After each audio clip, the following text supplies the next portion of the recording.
Hola Rodri, ¿cómo Hola andamos? Álvaro, ¿cómo te va? Buenas tardes. Buenas tardes, ¿todo tranquilo? ¿Todo tranquilo? ¿Vos? Todo bien, por suerte. Recién Bueno, aflojando un poco el estudio. está bien, está bien, está bien. Por un ¿Cómo rato estás nomás. llevando la cuarentena? ¿Eh? Bien, bien, bien. Entrenando y estudiando y dando clase virtual. Bien, bastante bien. O lo que se viene, ¿no? Las clases virtuales, después ya vamos a tocar Sí, bien sí. puntual el tema. Sí, sí, nosotros estamos a full con eso. Descubriendo herramientas nuevas y deambulando un mundo nuevo. Yo particularmente es la primera vez que doy clase desde la virtualidad. Ya tenía experiencia como alumno en la virtualidad porque mucha capacitación mía fue bajo ese paradigma, pero nunca realmente había organizado clases desde ese lugar, así que bastante nuevo. Excelente. Ahí de a poco se van uniendo las personas.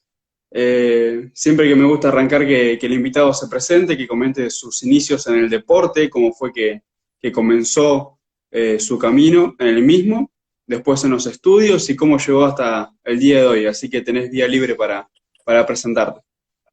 Bueno, yo soy Rodrigo Pereira, toda la vida fui un chico inquieto, entonces como estrategia, mi madre, que es también docente, ella es docente de lengua y de todas las ciencias sociales, siempre fue muy estudiosa de la psicología social y guiada por Piaget, empezó a tratar de canalizar todas mis inquietudes y si se quiere, mi rebeldía por el deporte. Así que desde muy chico practiqué mucho deporte.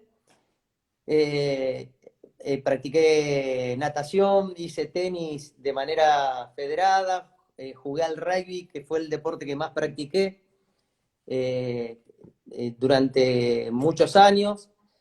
Después tuve un accidente automovilístico de chico, teniendo 19 años y siendo estudiante del Instituto de Educación Física, y eso interrumpe mi carrera como deportista y me introduce rápidamente al mundo de la preparación física. Entonces, siendo estudiante del Instituto de Educación Física y con pocas probabilidades de poder volver a caminar, empiezo a ser el preparador físico del club en el cual yo jugaba. Y a partir de ahí me recupero, eh, en contra de los pronósticos de la medicina, termino mi carrera de educación física sin perder ningún año, me transformo en el preparador físico de acá de la región litoral más chico, con más logros, porque el club en donde empecé a trabajar era un club que tenía muy buenos jugadores y la muy buena calidad de jugadores muchas veces eclipsó la poca experiencia que tenía yo como entrenador. Entonces tuve la suerte de estar en un grupo bueno, siendo yo muy chico e inexperto. Y siempre fui un curioso del saber, y siempre me inculcaron el hábito de leer en mi casa y me recibo de licenciado en educación física a pocos años de estar recibido de profesor y hago una diplomatura en entrenamiento en Cuba en el año 2012 y en el año 2017 me recibo de dos maestrías, una en España y una en Estados Unidos, una en entrenamiento de mediano y alto rendimiento y la otra en planificación del entrenamiento deportivo. Y siempre digo que a medida que más pasa el tiempo, más leo, más digo que soy Rodrigo Pereira entrenador. Es con el nombre que más me identifico.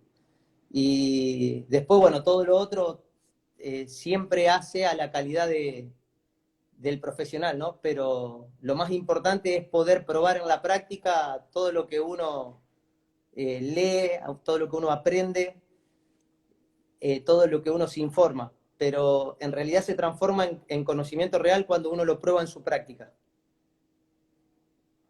Muy bien. Y es algo que comparto y es así. Muchas veces nos sirve llenarse de tal vez de un conocimiento si después no puede ser llevado a la práctica el mismo. Tal cual. Es algo que comparto y que distintos profesionales también me han recomendado a la hora de cuando decidí centrarme en la preparación física, en el entrenamiento, de que tome aquello que yo crea necesario, que no me case con ninguna metodología, y es algo que a medida que pasa el tiempo es algo que digo, es verdad y es así. Tomar lo que te sirve de todos los profesionales, de toda la metodología, dejar lo que no te sirve, lo que no vas a poder llevar a la práctica en este momento, y ahí crear un criterio propio y poder desenvolverse dentro del ámbito. Tal cual. Uno cuando recién empieza, o al menos esto es lo que me pasó a mí, ¿no? Cuando uno empieza, se vuelve muy fundamentalista de las cosas. Entonces, como no son muchos los saberes que uno tiene, trata de endiosar el dogma, ¿no? Uno dice, bueno, esto que aprendí, ojalá sea la herramienta que me solucione todos los problemas. Bueno, cuando uno empieza con la práctica se da cuenta que eso no existe y que en realidad uno lo que tiene que hacer, o uno se transforma en mejor o peor profesional, cuanto mejor adecue todo lo que va aprendiendo, ¿no? Y eso tiene que ver, y es tan diverso como el universo con el que le toca entrenar, ¿no? Y cuando digo universo no solamente hablo del nivel del atleta que tiene, sino el lugar, la infraestructura, los colegas, la historia con la que vienen. Claro, con aquello que pueda acceder. Tal cual. Me pasó a mí el año pasado con una categoría de infantiles que arranqué, fue mi primera experiencia como preparador físico, en la cual obviamente club de ciudad, de barrio, y había un montón de cosas que no se podían trabajar, pero bueno, era sentarse, leer, aprender, desde videos, desde escuchar a distintos profesionales, decir, bueno, en base a lo que dijeron, ¿cómo puedo yo, sin contar con esto, tratar de trabajarlo o por lo menos estimular un poco? Y bueno, pero y eso es algo que abrió mucho mi cabeza y hizo que todos los días siempre trate de aprender un poco más para poder desenvolverme dentro del ámbito en el cual, como te decía, en las circunstancias en las que uno se encuentra en este momento, no son las adecuadas, por así decirlo. Sí, sí, tal cual. Época difícil. Mm, muy bien. Y hasta Después, incluso estamos delante, a lo mejor, de un nuevo paradigma. No lo sabemos, ¿viste? A ver qué va a pasar, qué va a suceder. Eh, digamos, esta situación sociocultural que nos está atravesando a nivel mundial, a lo mejor también reescriba la teoría del entrenamiento, ¿no? También a lo mejor reescriba los procesos de entrenamiento, las metodologías de entrenamiento. ¿Quién dice que la virtualidad no se termine transformando en una aliada? O sea, estamos en una época digna de ser analizada. sí, es algo para tomarlo como aprendizaje. Si te Tal cual. centras en la circunstancia de lo malo, por así decirlo, te cerrás en eso y no vas a progresar, pero si buscas los lados positivos, como hablar con otro profesional y también con amigos, cómo esto ha fomentado la educación virtual. Hay muchos problemas con el tema, por ejemplo, en educación secundaria, primaria, pero hay que ser consciente de que el sistema educativo no estaba preparado para este problema, para llevar las clases así, y bueno, de alguna forma u otra se va a tener que acostumbrar a llevarlo de esta forma, el tiempo que sea necesario, y a futuro, no porque pueda pasar algo igual, sino para hacerle a los alumnos una facilidad, porque hay mucha facilidad el estar desde tu casa y poder asistir a una clase, aprender a sobrellevarlo y aprender a adaptarse al mismo, hay que verle el lado positivo a todo. Sí, adhiero. Muy bien. Me gustaría unas preguntas, ¿sí? Las cuales fui armando Bien, para saber tu opinión y escuchar tu punto de vista. En base al rol del preparador físico, ¿cuál es tu punto de vista? ¿Cuál es el rol del mismo? bien. El preparador físico yo creo que debe ser un elemento indispensable dentro de un equipo interdisciplinario en donde haya un objetivo deportivo. O sea, si hay un objetivo deportivo, me parece que uno de los elementos fundamentales dentro de ese equipo tiene que ser el preparador físico, y ese preparador físico, aparte de su rol de especialista en lo que en las ciencias que él maneja, también debe ser aquel que coordine las cargas. Entonces, dentro de un equipo interdisciplinario ya no es solamente el que planifica la preparación atlética, sino también es aquel que puede mancomunar las funciones de los distintos componentes de ese equipo interdisciplinario que terminan estresando el estado metabólico del deportista para el cual se está preparando. Entonces, esto, ante este rol que tenemos los preparadores físicos, creo que también hay un fuerte desafío en cuanto a la preparación y a la capacitación de ese profesional, ¿sí? Porque la formación tradicional del preparador físico habla o manifiesta a una persona casi en soledad planificando. Y hoy por hoy tenemos que estar hablando de una persona que tiene que interactuar con otros recursos humanos y que de esos recursos humanos también va a tener que ser el que de alguna manera dosifique los volúmenes e intensidades de las distintas, de los distintos estímulos que van a conformar la totalidad de la preparación. Para lo cual requiere a un profesional con mucho conocimiento de la especificidad del deporte para el cual está trabajando. O sea, ya no alcanza con solo un especialista en fisiología del ejercicio, o no alcanza solamente con un metodólogo de la preparación atlética, si se quisiera, o con un especialista de fuerza, o con un especialista de velocidad, o con un especialista de resistencia, sino que ahora también requiere de una persona que entienda claramente por dónde pasa el deporte para el cual se va a preparar o para el cual va a entrenar. Me parece que dentro de este mundo de la complejidad también nuestro rol se complejizó y lo hizo mucho más rico, ¿no? Sí, es algo que, como tocaba a los distintos especialistas, es algo que el preparador físico tiene que ser todos en uno. Tiene que Tal cual. comprender todo y saber adaptarlo, como vos explicabas, al deporte puntual.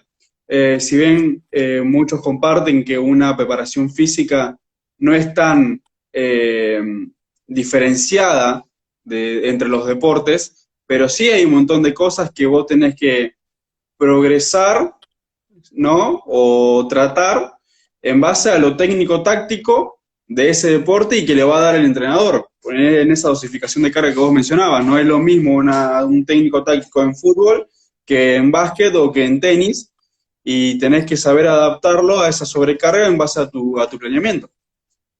Tal cual. Y requiere también, como el preparador físico, me parece que es el rol más importante para poder coordinar todo esto, necesita manejar un vocabulario y tener un entendimiento de las ciencias que rodean al proceso, ¿no?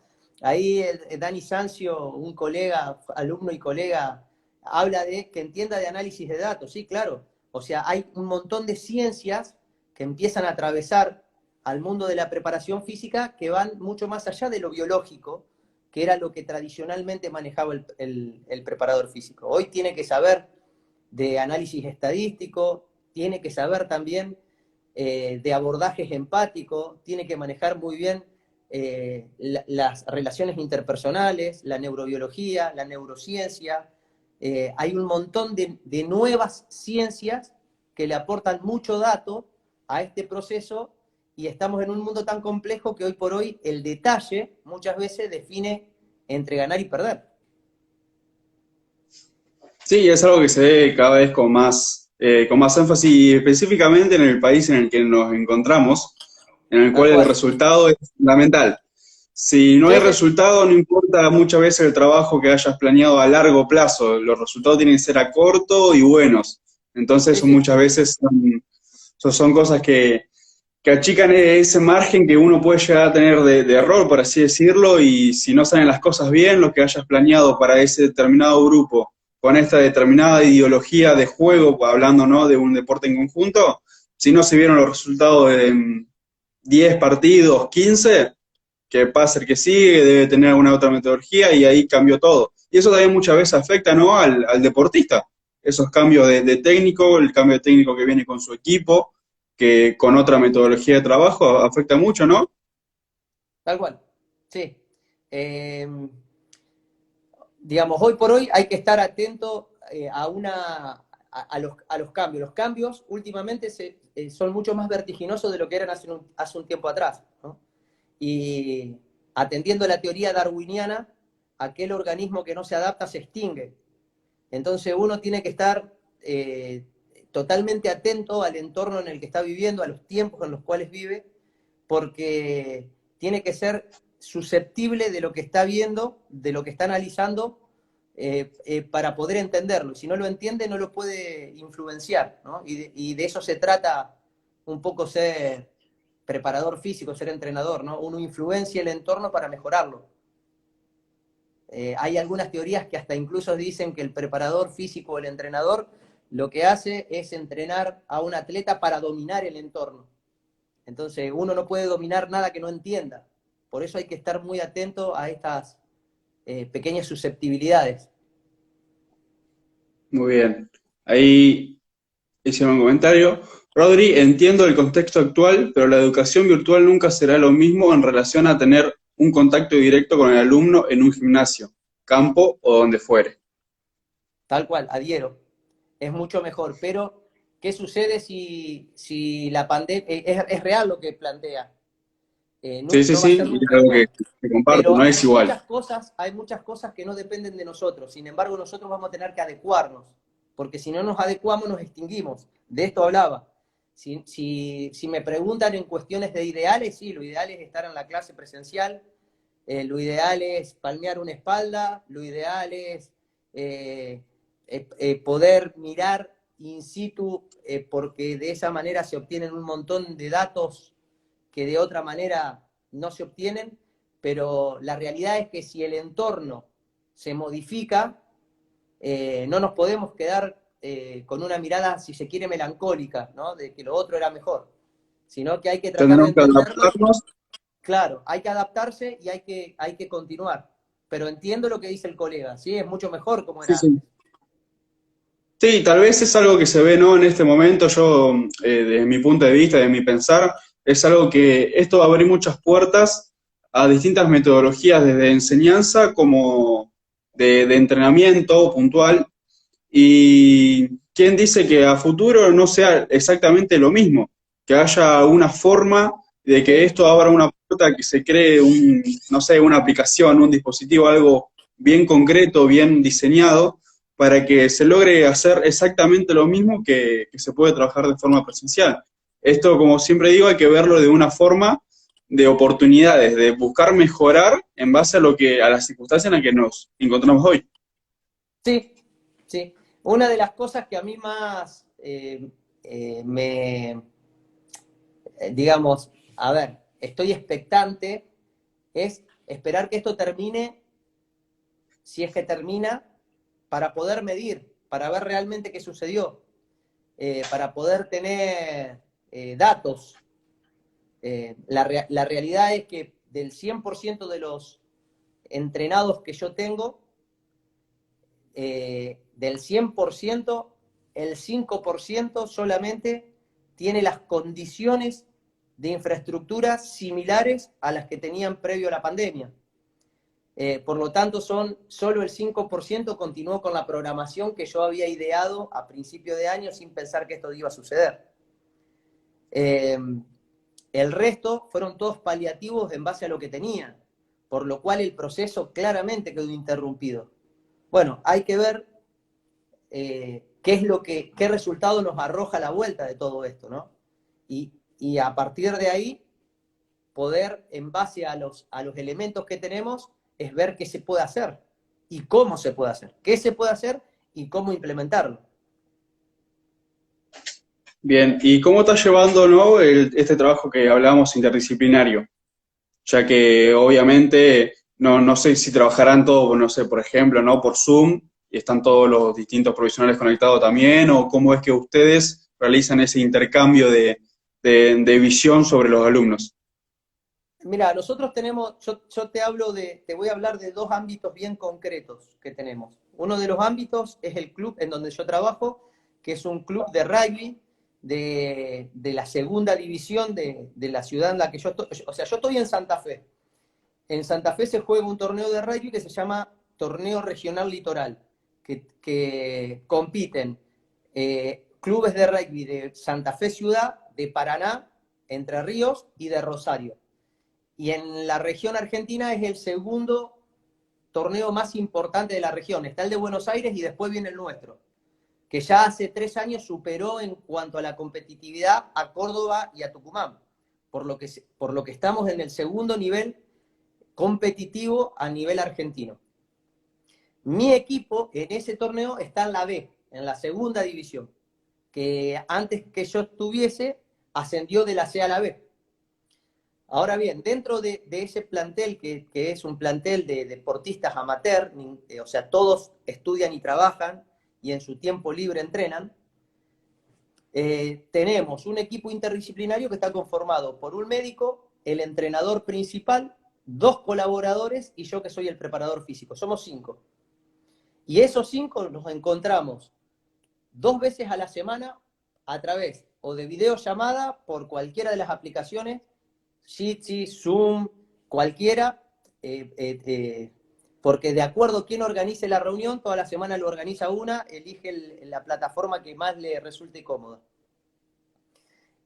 Bueno, y ahí intercambiamos estrategias que las llevamos adelante en la semana, que mayoritariamente empezaron siendo de mucho contenido físico al principio, porque no sabíamos cuánto iba a durar, y ya en las últimas semanas se está transformando más en estrategias de contención anímica. O sea, estamos yendo más por la cuestión que no se deprima, que no se decaiga emocionalmente el grupo. Ahora, eso desde el punto de vista del deporte. Desde el punto de vista educativo, yo trabajo en la Universidad Nacional del Litoral y en el Instituto de Educación Física, y ahí nos encontramos con los docentes, colegas, nos encontramos también una vez a la semana con cada uno de ellos. De hecho, un ratito antes de conectarme con vos, estaba en una videoconferencia con un grupo de docentes del instituto diseñando sobre todo estrategias de cómo llevar adelante este proceso enseñanza-aprendizaje, que es el mismo proceso que se lleva a cabo cuando uno entrena a una persona. Ahora, el común denominador que yo veo en las dos realidades, en la netamente académica y en la deportiva, es que fundamentalmente hay que hacer énfasis en las cuestiones emocionales.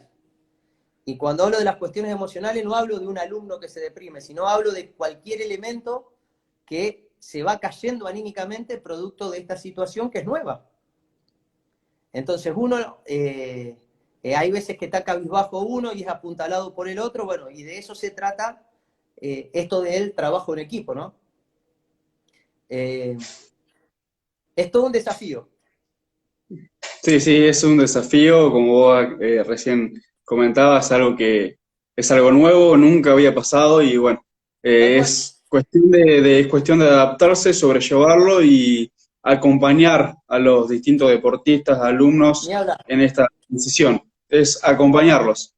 Tal cual. Como del lado de la preparación física, también muchos han hablado de que es casi imposible lograr mejoras de esta forma, que las pérdidas son absolutas, o sea, va a haber pérdidas, pero hay que tratar de que esas pérdidas sean mínimas. Hasta Sí. mantener ya es casi complicado la capacidad física que contaba el alumno, entonces el entrenado. Entonces esa forma es acompañarlo y tratar de que la pérdida en el sentido de entrenamiento sea mínima. Sí, yo tengo una característica en el lugar que trabajo.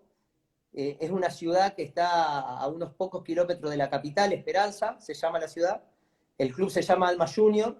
Y la ciudad es una ciudad que, lejos de las grandes urbes, como por ejemplo Buenos Aires, Rosario, la gran mayoría vive en casas con mucho espacio.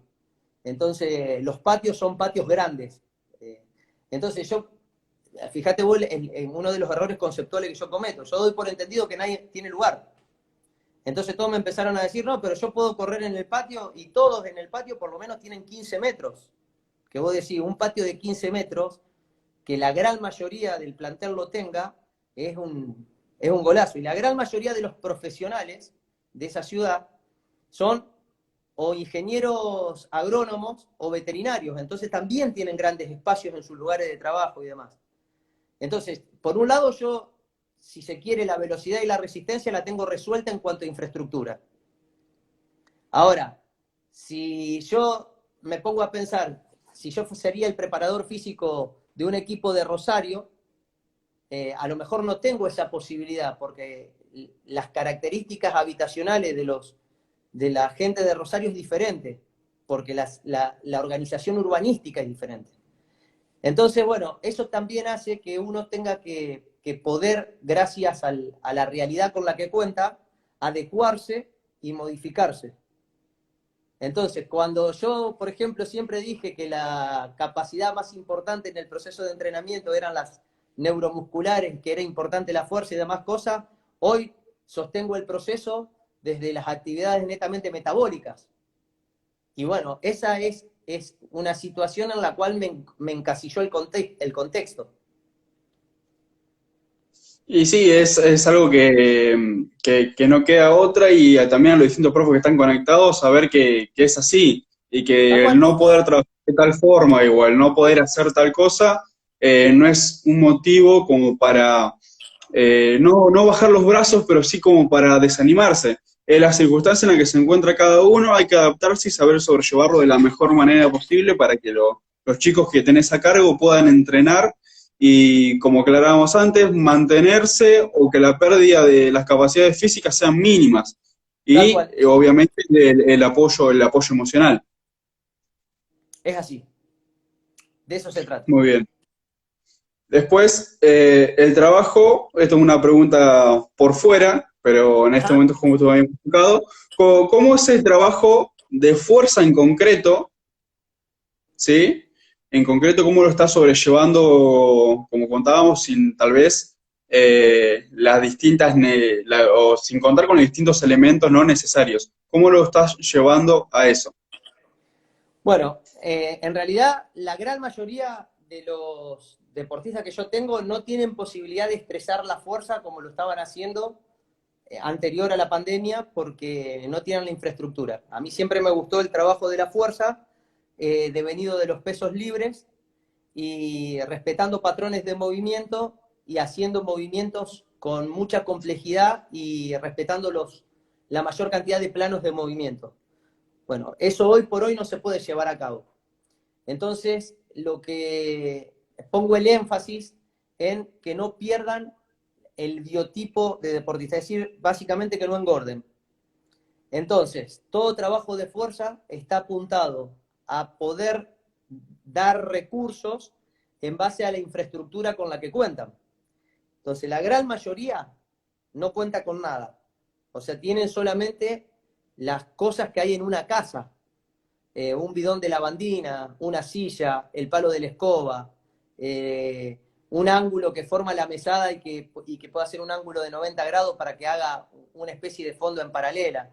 Entonces terminamos trabajando ejercicios que en realidad se terminan estresando por alta cantidad de repeticiones. Entonces termina transformándose en una cuestión glucolítica más que un desarrollo de fuerza máxima, ¿no? Entonces, la mirada está puesta en el desarrollo de estructura. Yo siempre digo, me gustaba el método soviético-polaco de la fuerza y me estoy pareciendo más a lo californiano porque van a salir todos con un nivel de hipertrofia bastante significativo. Pero bueno, la idea es mantener ese gasto calórico elevado y sobre todo mantener la idea de que tengan el hábito, que no pierdan el hábito de entrenar.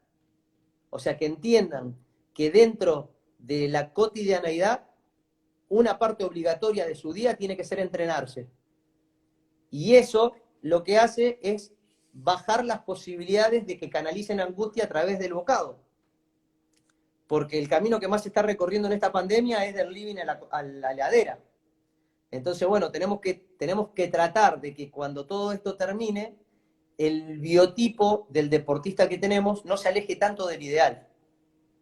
Porque si no el trabajo va a ser doble, ¿no? Mejorar capacidades, pero también volver a que parezcan deportistas.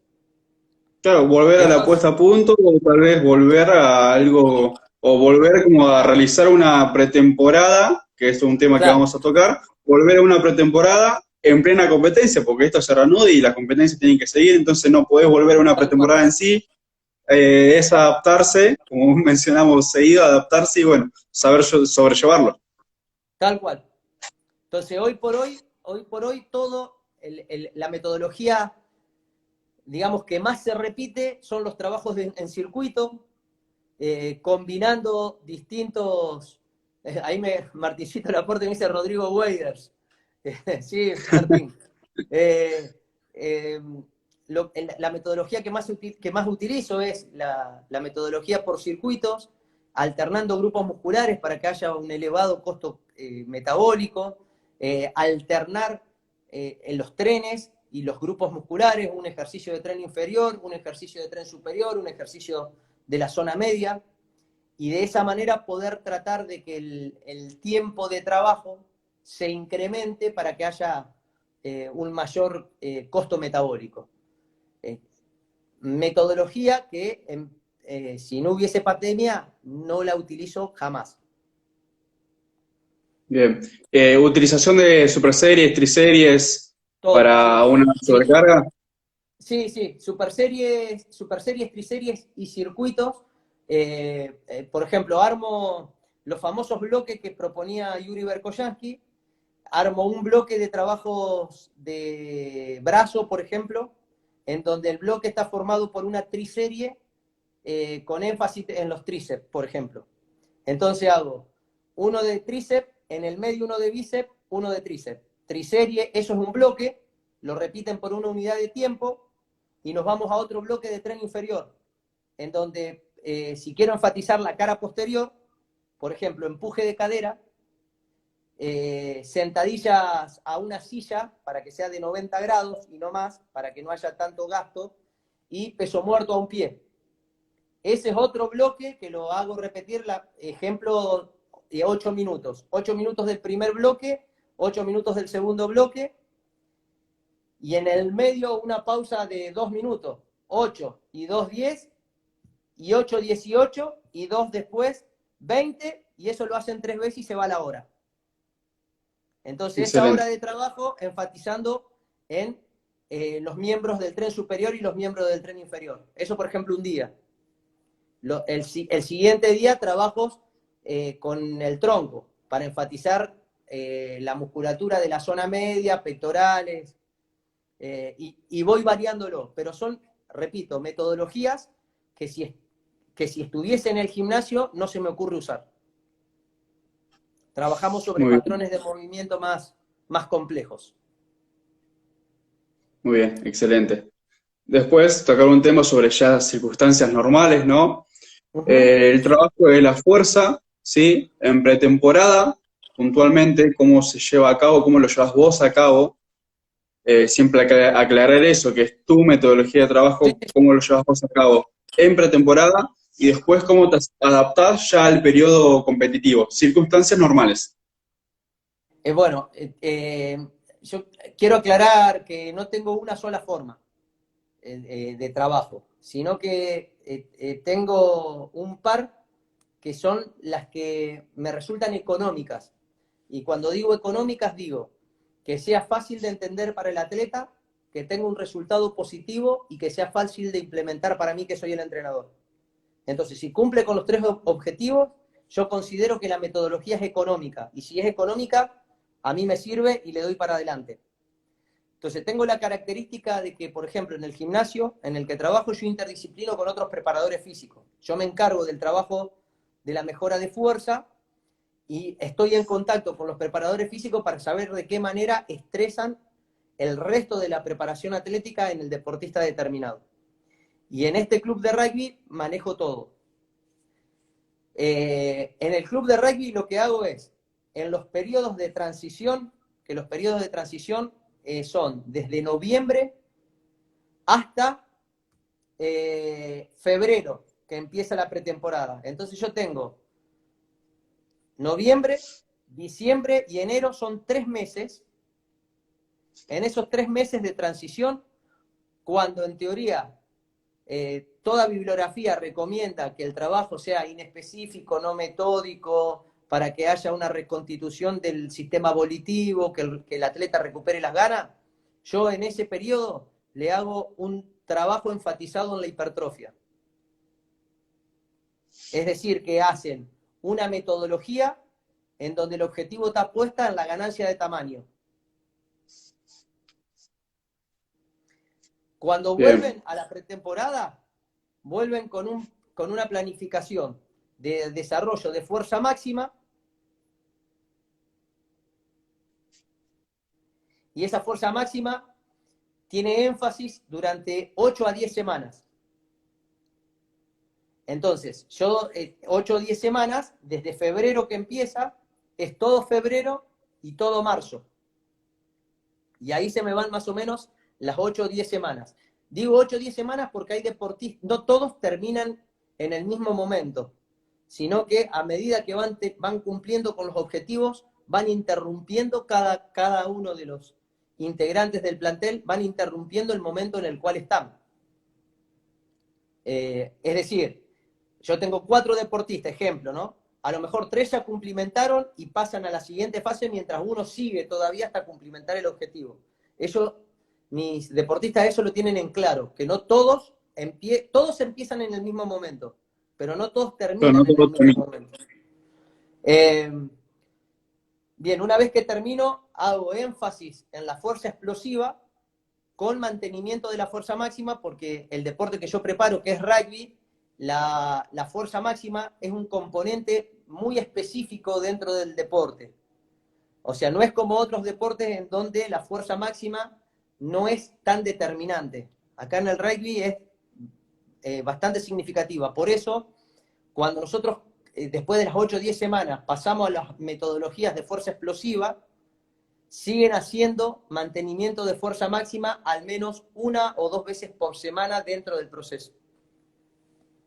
Bien, y eso, cuando estoy en el periodo de fuerza explosiva, que es ya estando en plena competencia, los métodos que utilizo son métodos de contrastes, en donde hacen trabajos de fuerza combinados con trabajos de salto, y hacen muchos trabajos estructurales del tren superior, porque hombros y brazos y la zona del cuello son los paragolpes que tienen estos deportistas. Entonces, hasta por una cuestión de seguridad, el trabajo de la hipertrofia estructural de determinados grupos musculares se sostiene a lo largo de todo el año. O sea, eso básicamente yo hago, te decía, 12 semanas de hipertrofia en transición, entre 8 y 10 semanas de fuerza máxima, y arranco con bloques de 8 semanas de fuerza explosiva, por 4 de fuerza máxima, 8 por 4, 8 por 4, 8 por 4 a lo largo de todo el año. Y el criterio de dosificación de la carga lo hago en base a... Se me da vuelta la cámara, perdonen. No, no hay problema, no hay problema. Los criterios de dosificación sí lo hago en base a la realidad personal del deportista que tenga. No todos priorizan de la misma manera, no todos están sujetos a la misma planificación. Por ejemplo, deportistas que necesitan mejora de la hipertrofia, me gusta ir con los métodos soviéticos, que si bien enfatizan la fuerza, pero le enfatizan en 4, 5 y 6 repeticiones. Entonces, aparte de la mejora de la fuerza, van a tener un beneficio estructural. Aquellos que ya están con su nivel de hipertrofia adecuado, me gustan más los métodos búlgaros, que son de menos cantidad de repeticiones y de mayor intensidad. Como por ejemplo, yo estoy en un equipo en donde los forward son gente estructuralmente muy grande. Chicos, todos de más de 105 kilos, el más bajito de todos de ese pack de forward mide 1,83 m, o sea que es gente muy grande. Entonces, con esas personas, directamente me voy a los métodos búlgaros, priorizo las intensidades y sigo trabajando la hipertrofia estructural de los grupos musculares que te nombré anteriormente. Brazos, hombro y toda la zona cervical. Yo soy un fanático de los trabajos de cuello, me encantan. Y bueno, siempre les digo a los chicos de manera en broma que a mí me gusta que la primera articulación móvil sea la cintura, que de la cintura para arriba sea todo un bloque rígido. Se los digo en forma de broma, ¿no? Pero bueno, la idea es que estructuralmente sea gente grande. Muy bien. Quedó bastante aclarado, ¿no? Tu metodología, si bien son bastantes, que te adaptás a las circunstancias y te adaptás a la persona, Sí, porque sí. como vos aclarás, con este tipo de jugadores, con esa anatomía, no puedes trabajar de la misma forma que si te encontrás con otro. ¿Y cómo llevas ese tipo de trabajo muy específico con los distintos jugadores que pueden llegar a acceder a una selección y que van a contar con otro preparador físico, con un técnico con tal vez otra idea de juego? ¿Cómo te adaptás? ¿Cómo es ese trabajo interdisciplinario puntual con otro preparador físico?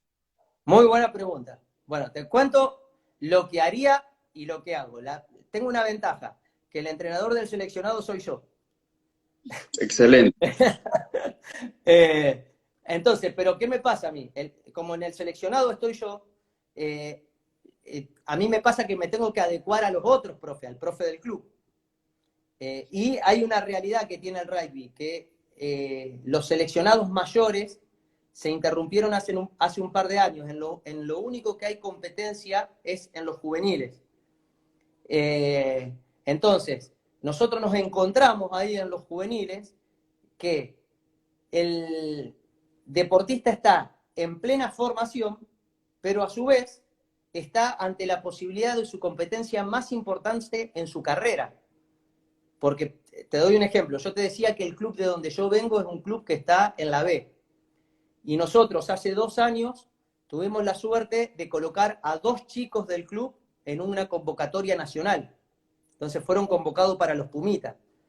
Entonces esos chicos, si bien están en pleno proceso formativo, porque todavía no jugaron en el plantel superior, a lo mejor están ante su única oportunidad de destacarse deportivamente. Entonces, de alguna manera también el proceso tiene que no perder de vista su etapa formativa, pero tampoco perder de vista la posibilidad que tiene de acceder a un mundial o de acceder a un seleccionado nacional y que de esa manera a lo mejor tenga posibilidad de jugar hasta profesionalmente a esto. Entonces, ahí no perdemos de vista el proceso formativo. Nosotros en ese seleccionado tenemos la ventaja de que trabajamos interdisciplinariamente con un equipo de nutricionistas que está guiado por Mercedes Dumont, y nosotros estamos continuamente conectados en lo que es la evaluación de lo que es el biotipo del jugador, para poder saber cuánto puede mejorar la estructura física el deportista de acuerdo a la cantidad de estructura ósea que tiene. Esa Entonces, evaluación, disculpa que te interrumpa, ¿sería la antropométrica? exacto, una evaluación antropométrica en donde determinamos cuánta cantidad de kilos de masa muscular es capaz de subir ese deportista para que no influencie negativamente su desarrollo de potencia. Entonces sabemos que por cada cantidad de centímetros de hueso que tiene, la cantidad de kilos de músculo que le podemos cargar. Entonces, separamos básicamente a los chicos del seleccionado en 3 grupos. El grupo que tiene que mantener masa muscular, el grupo que tiene que desarrollar algo de masa muscular y el que tiene que volver a nacer.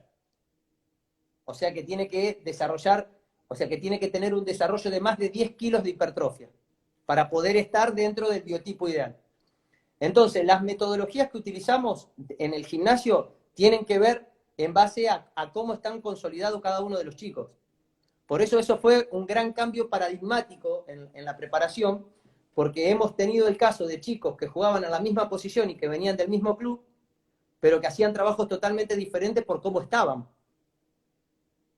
Entonces, eso fue todo un proceso, porque tuvimos que tener reuniones con los clubes, con los padres, con los preparadores físicos para poder explicar que la metodología de trabajo tenía que ver con un estudio que estábamos haciendo previamente y que no era que queríamos potenciar a determinados jugadores y a otros no, todo lo contrario, la idea era que todos tuviesen la misma posibilidad. Y desde que estamos con este trabajo, la verdad que a nivel seleccionado nosotros estamos compitiendo en la A. El año pasado Santa Fe salió sexto.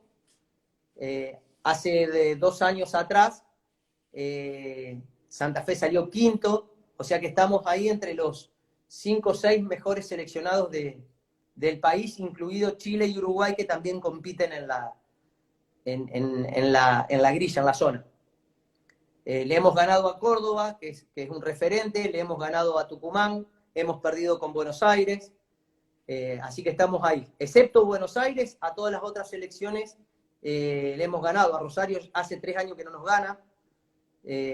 Digamos que el trabajo, que no es solamente de preparación física, ya te digo, es un trabajo interdisciplinario, porque la Academia de Reiki trabaja muy bien, enseña muy bien destrezas individuales, gestos técnicos, hábitos nutricionales.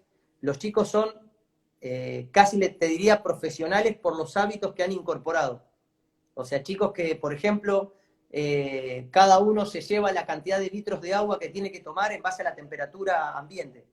O sea, ¿por qué? Porque la nutricionista hizo un test de sudoración y los chicos saben que si hace más de 27 grados y tanto porcentaje de humedad, la cantidad de sudoración que tienen con un entrenamiento de alta intensidad es de tanto, por lo tanto tienen que tomar 3,5 litros de agua. Entonces los chicos se llevan su botella, sus botellas, y controlan cuánto tomaron y cuánto les faltó tomar.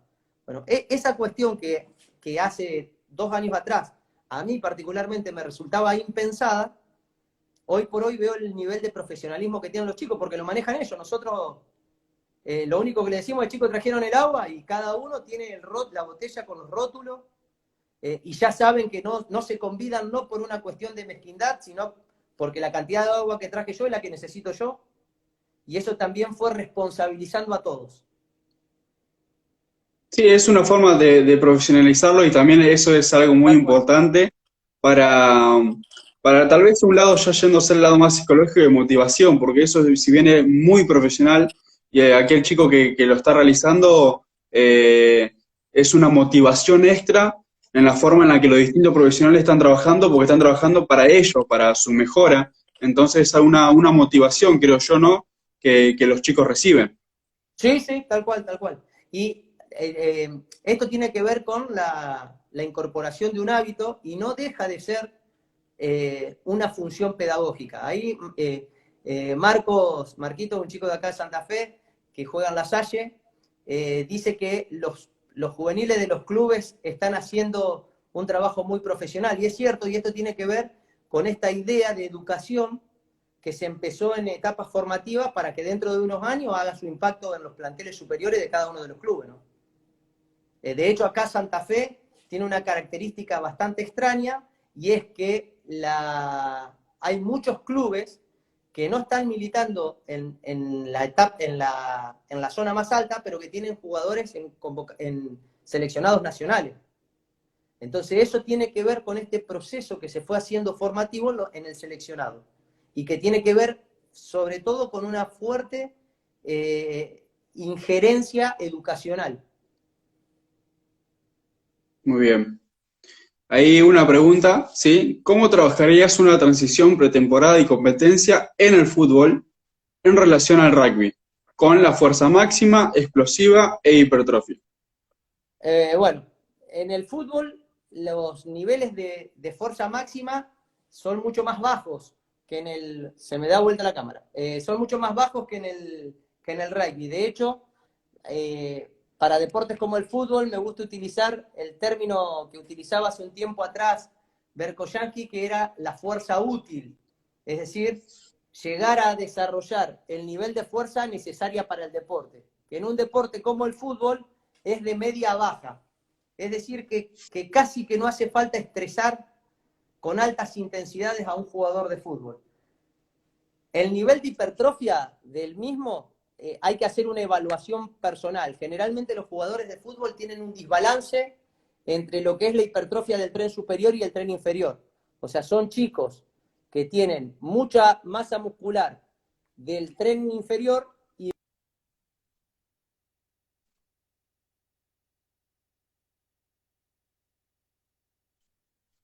Ahí se tilda un poco, esperemos un cachito a que se reanude.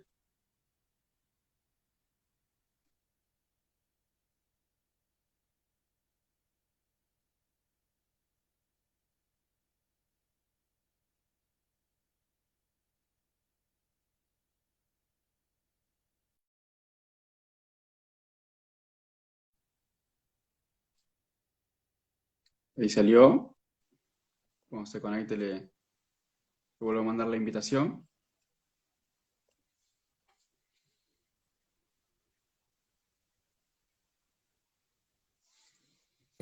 Disculpen, se me desconectó. No hay problema, no hay ningún problema. Decía que el jugador de fútbol no tiene una elevada necesidad de fuerza máxima, sino que lo que necesita es la fuerza útil, que es el nivel de fuerza necesario para poder sobrellevar las acciones específicas del deporte.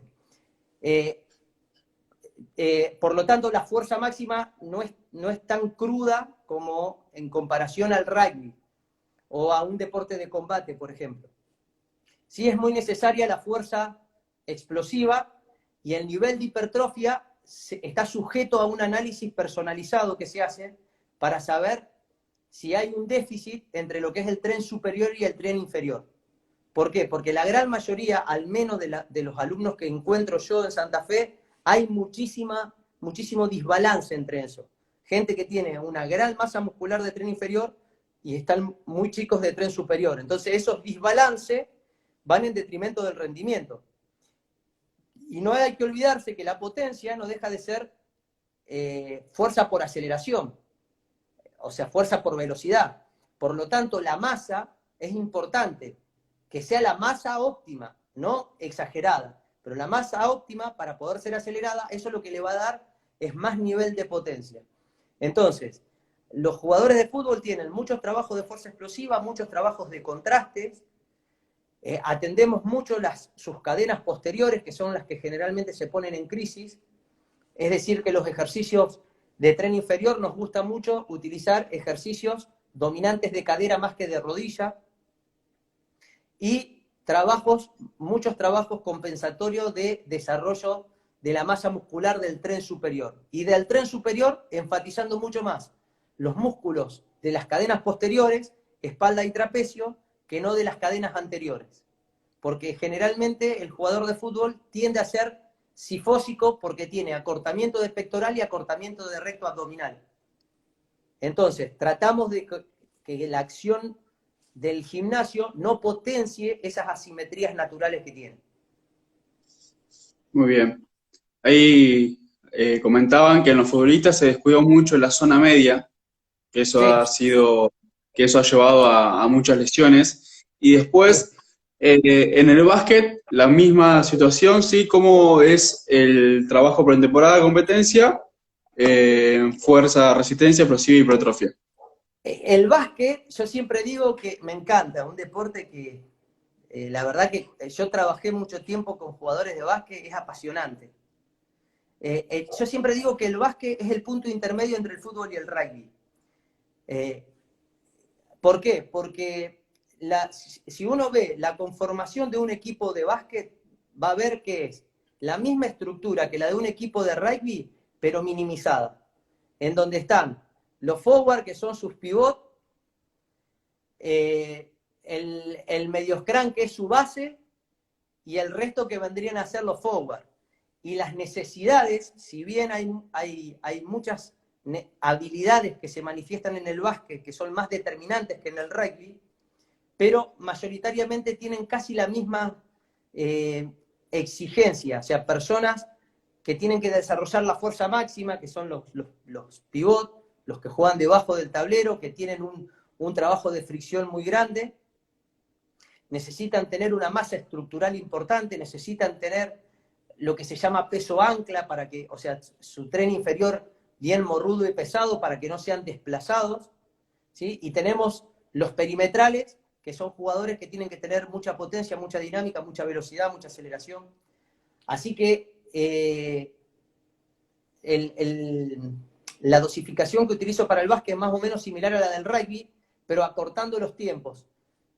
Los periodos de hipertrofia, en vez de hacerlos de 8 o 10 semanas, los hago de 6 y 8 semanas, también en periodo de transición, un periodo de 6 a 8 semanas de fuerza máxima, y lo que hago ahí es entre 8 y 10 semanas de fuerza explosiva por 3 de fuerza. O sea que la estructura es la misma que usa en rugby, pero acortando los tiempos que le doy a la hipertrofia y a la fuerza máxima. Y la idea es el mismo criterio, ir viendo individualmente si van cumplimentando con los parámetros que vamos planteando. Hay una pregunta. ¿Los trabajos isométricos atentan contra el desarrollo de la fuerza explosiva? No atentan contra el desarrollo de fuerza explosiva, pero no son específicos.